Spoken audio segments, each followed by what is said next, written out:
কীর্ণাহারে দলিত পরিবারদের উপর হামলা কেন? মুখ্যমন্ত্রী জবাব দাও।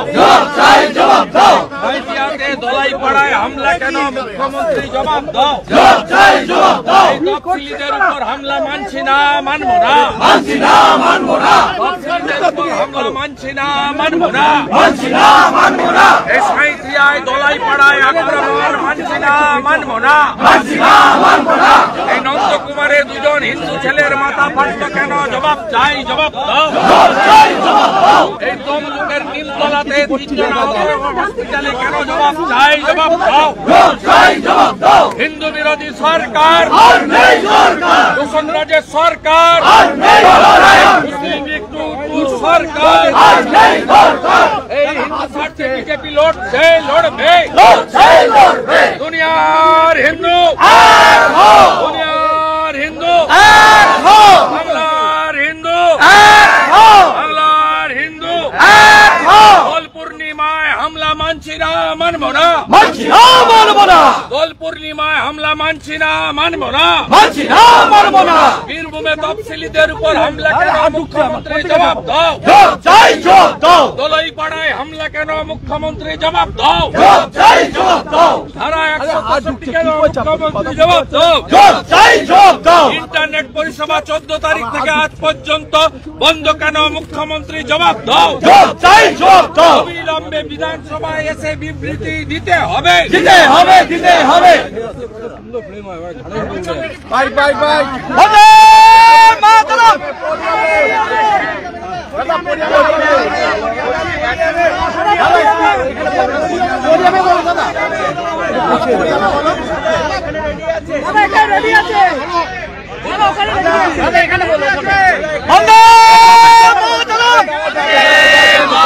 হিন্দুদের উপর অত্যাচার হচ্ছে কেন? মুখ্যমন্ত্রী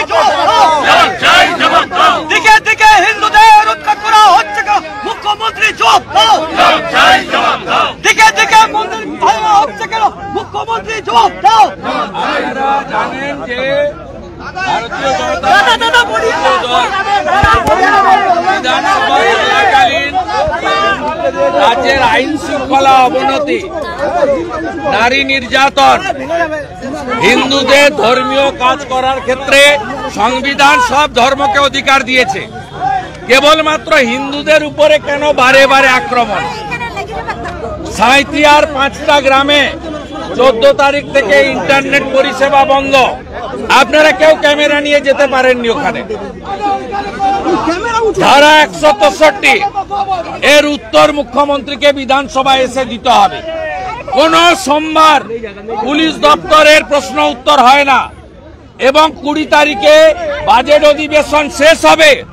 এবারেও গত 14 বারের মতো, 13 বারের মতো এবারেও স্বরাষ্ট্র তথা পুলিশ দপ্তরের বাজেট গিলোটিনে পাঠানো হয়েছে।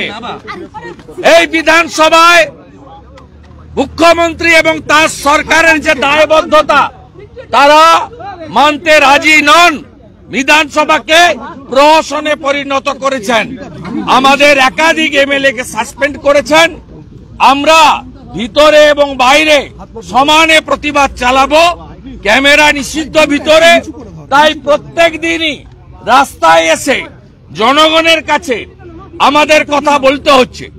আজকেও Shankar Ghosh, chief whip opposition, তিনি সিম্পলি জানতে চেয়েছিলেন যে সাঁইথিয়াতে 163 ধারা কেন? সরকার পক্ষের বিবৃতি। আমি তো হাউসে থাকলে পুলিশ মন্ত্রীর বিবৃতি বলতাম। তো আমাদের বিধায়করা সরকারকে আরো সুযোগ দেওয়ার জন্য বললেন সরকার বিবৃতি দিক। পশ্চিমবাংলার একটা গুরুত্বপূর্ণ প্রান্তে internet service disconnect, out of network এবং ধারা 163 জবাবদিহি করবেন না অ্যাসেম্বলিতে? কোথায় করবেন? কোথায় করবেন? জানতে চাইব কোথায়? অ্যাসেম্বলির প্রসিডিংস লাইভ স্ট্রিমিং হয় না। একমাত্র রাজ্যে পন্ডিচেরিতে হয়, গোয়াতে হয়, মণিপুরে হয়, অরুণাচলে হয়, ছোট ছোট রাজ্যগুলো করে। এদের লজ্জা নেই? ইলেকট্রনিক্স আপনার লাইভ স্ট্রিমিং হয় না। কোন বিধায়ক তার এলাকার কথা, জনগণের কথা কি বলছেন কেউ জানতে পারে না। এমনকি শঙ্কর ঘোষ মুলতবি প্রস্তাব বিধায়করা এনেছিলেন 10-12 জন, তারপরে যে অংশ সেটাও এই স্পিকার এক চোখ বন্ধ করে থাকেন, তার ডান দিকটা খোলা, বাম দিকটা বন্ধ। আজকেও বলেছেন এগুলো যাবে না, যাওয়ার দরকার নেই। আগামীকাল বিকেল 3টায় বারুইপুরে বিজেপির সব এমএলএ যাবে। এই স্পিকার বিমান ব্যানার্জি যিনি বারুইপুর থেকে যেতেন ছাপ্পা মেরে, তার ইতিহাস কাল ওখানে বলবো। পাওয়ার পয়েন্ট প্রেজেন্টেশন দিয়ে অপরাজিতা বিলে বিরোধী দলনেত্রী এখানে পাঠিয়েছেন, তাদের সামনে তুলে ধরবো। রাস্তা ছাড়বেন না, কি হয়েছে?